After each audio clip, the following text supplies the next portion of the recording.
Hi guys, நான் உங்கள் முஃபஸிர் மூவிட்சனூடாக சந்திக்கிறோம். ஒரு விடயத்தினை உங்களோடு பகிர்ந்து கொள்ள வந்திருக்கிறேன்.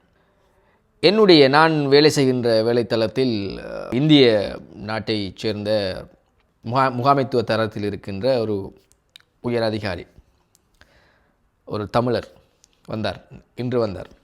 வந்து, உங்கள் நாட்டில் ஒரு பையன் என்ன அவன் வாய் என்ன காலு என்ன ஆட்டம் ஆடுறான், பேசுகிறான் பேச்சு, பாடுறான் பாட்டு, ரேப் பண்ணி கொண்டு இருக்கிறான் அப்படின்னு சொன்னார்.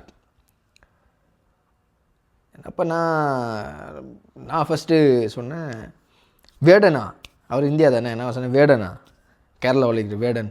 ஓகே, வேடனை பற்றி நான் சொல்லிட்டு இருந்தேன். வேடன் அவர் ரொம்ப பாப் சாங் அப்படி பண்ணிகிட்டு இருக்கான், நல்லா பாடலாம் பாடுறான், டான்ஸ் பண்ணுறான், அப்படியெல்லாம் செய்கிறான், அது ஒரு ஃபேமஸ் லெவலில் இருக்கான் அவன் சொன்னேன். அவர் திருப்பி சொன்னார், கேரளாவில் இருக்கிறானா, அவன் எங்கே போனான் கேரளாவுக்கு என்னார். அப்போ அவன் இல்லையா? அப்போ நான் காட்டினேன். அப்போ அவர் சொன்னார், இவன் இல்லை. அப்போ நான் பார்த்தேன், வேறு யார் இவர் பார்க்குற அளவுக்கு வீடியோலாம் போடுற பாட்டெல்லாம் என்ன அதை யாராக பண்ணிவிட்டு நம்ம விநாயகபுரம் சபேஷனை காட்டினேன். இது சி தமிழில் படிக்கிற பொடியன், இது இவர் எல்லாம். அந்த பொடியன் என்ன ஒரு சொல்ல கொடுத்தாலும் கிட்டு சொல்லி பேசிகிட்டே இருப்பான், பாட்டு படிச்சுட்டு இருப்பான். ஒரு வெள்ளை பொடியன், ஒரு சின்ன பையன். அப்போ அதுக்கப்புறம் எனக்கு தெரிஞ்சது யாருன்னு சொன்னால், மேபி வாஹிசன். அவன் பேர் வாஹிசன். He's from Jaffna. இந்த ஃபோட்டோவை காட்டினேன். எஸ், இந்த பையன்தான். அவரை பார்க்கணுமே, என்ன ஆச்சரியப்பட்டார் தெரியுமா? ஸ்ரீலங்காவில் இப்படிப்பட்ட தமிழர்கள், இப்படிப்பட்ட திறமையானவர்கள், இப்படிப்பட்ட இளைஞர்கள் இருக்கிறார்களா என்று மிச்சம் ஆச்சரியப்பட்டு என்னோட பேசினார். அவர் ஒரு பெரிய ரசிகன் ஆகிட்டார். வாகிஸ் என்ற பெரும் ரசிகனாக அவர் தன்னை உருவாக்கி விட்டார்.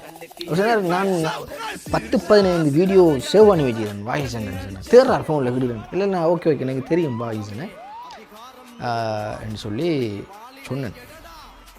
இந்த விஷயத்தையே உங்களோட பகிர்ந்து கொள்ளணும்னா, இந்த வாகிசன் யாருன்னு சொன்னால், இலங்கை ஜஃப்னாவில் இருக்கிற ஒரு இளைஞன்.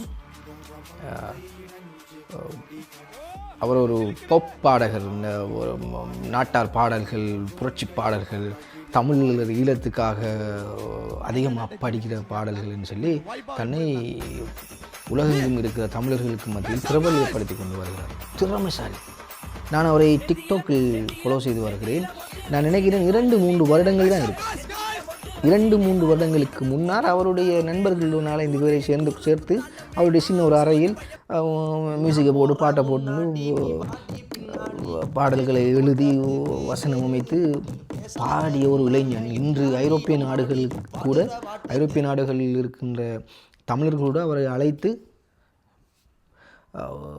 மேடை பாடல்கள் பாட சொல்கிறார்கள். அதே போல் இந்தியாவில் இருக்கிற தமிழ் சேனல்கள், கலாட்டா இருக்கட்டும், பிஐ நியூஸாக இருக்கட்டும், அனைத்து சேனல்களும் அவரை அழைத்து இன்டர்வியூ செய்கிறார்கள். அதாவது இந்திய தமிழர்கள் போட்டி புகழ்கிறார்கள். இப்படிப்பட்ட திறமை நமது நாட்டில் இளைஞர்களுக்கு ஆரம்பிக்க வேண்டும். வாகிசன் ஆரம்பித்தார். இன்று தன்னை ஒரு பிரபலமாக உருவாக்கிவிட்டார். திறமைசாலி. என்ன சொல்லுகிறேன் என்றால், இதன் மூலமாக நாம் தெரிந்து கொள்ள வேண்டிய விஷயம் என்னவென்றால், எம்மிடம் பல திறமைகள் இருக்கும். நாம் தான் அதனை வெளிக்கொண்டு வர வேண்டும். உடனே ஆரம்பிக்க வேண்டும். இன்றே ஆரம்பிக்க வேண்டும். ஆரம்பித்தால் நாளை நாமும் வாகிசனாகலாம். நன்றி.